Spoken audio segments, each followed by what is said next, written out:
This is Autoline Daily, the show dedicated to enthusiasts of the global automotive industry.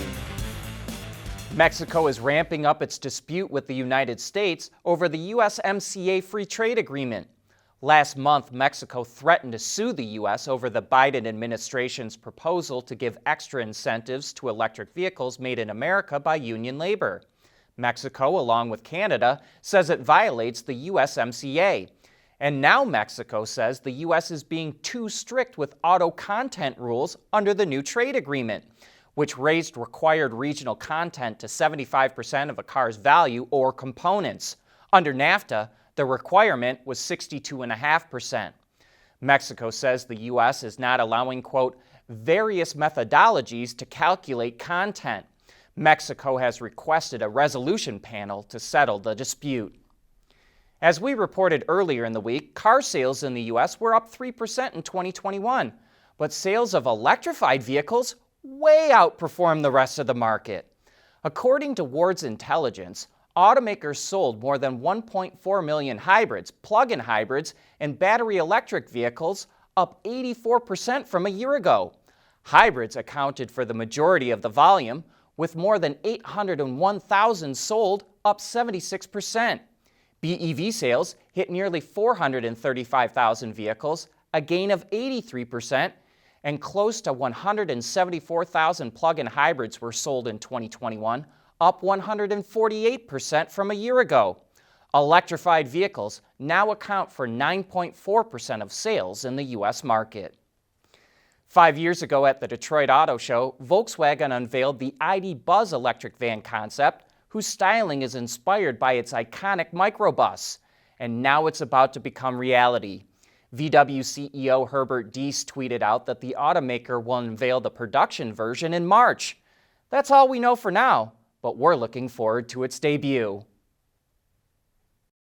We want to know what drives your testing. OTA, connected car, diagnostics, remote testing. Intrepid Control Systems is here to help you work from anywhere. Intrepid Control Systems, driven by your data. Volvo is getting ready to come out with its new highway assist system called Ride Pilot.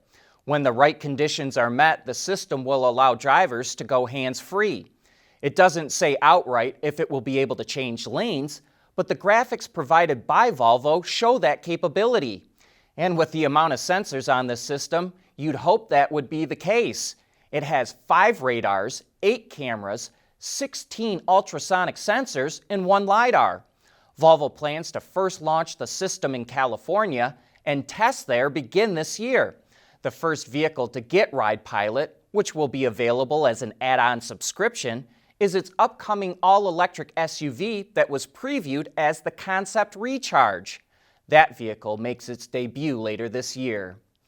And when these vehicles finally get safe enough that a driver doesn't have to be ready to take over, I think a lot of people would like to experience BMW's new theater screen. The 31-inch display rotates out from the headliner on 2 articulated rails at each side of the vehicle. It has 8K resolution, surround sound, 5G connectivity, and smart TV capability, meaning users can stream music, TV, or movies from their favorite apps. BMW says it's developing this system for future models. We'd be a little surprised to see the 31-inch screen make it to production, but the rest of the capabilities for sure. Hyundai's big announcement for CES is that it wants to link the real and virtual worlds with practically everything it does.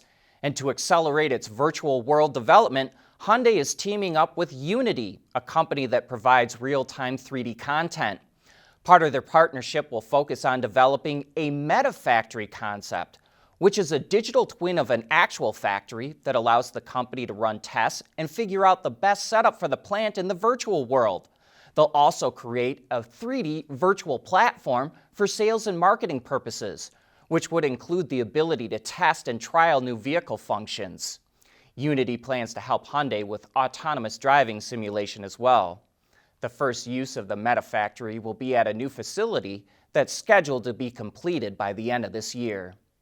And if you'd like to see more from CES, check out our coverage on our YouTube channel and our website, Autoline.tv. Mobility is becoming electric, connected and autonomous, just like the manufacturing world. But will always be one thing: a reliable partner for our customers.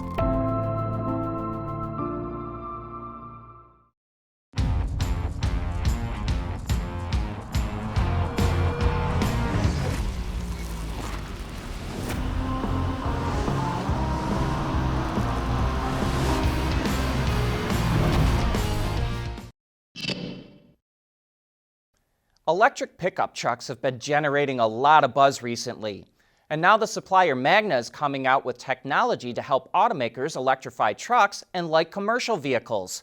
Called Intelligent Force, it's an electric four-wheel drive powertrain system that maintains a truck's capabilities without sacrificing payload or towing. It's capable of towing up to 14,500 pounds and has a total peak power of 430 kilowatts.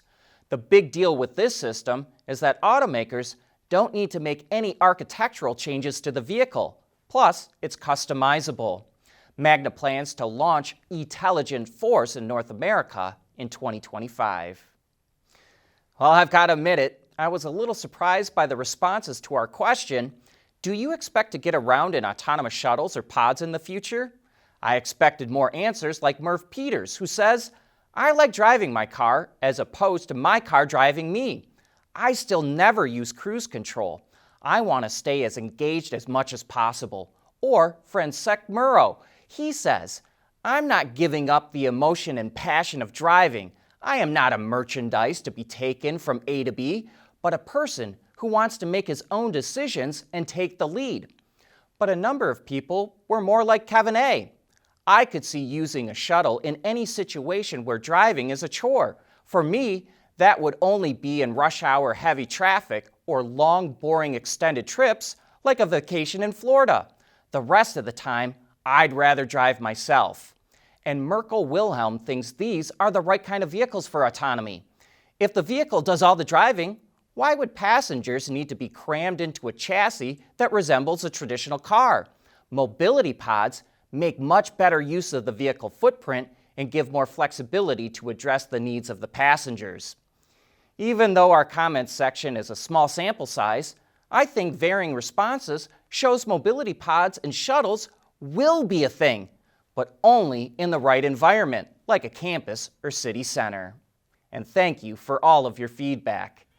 And that brings us to the end of today's show and this week. Thanks for joining us, and I hope you have a great weekend.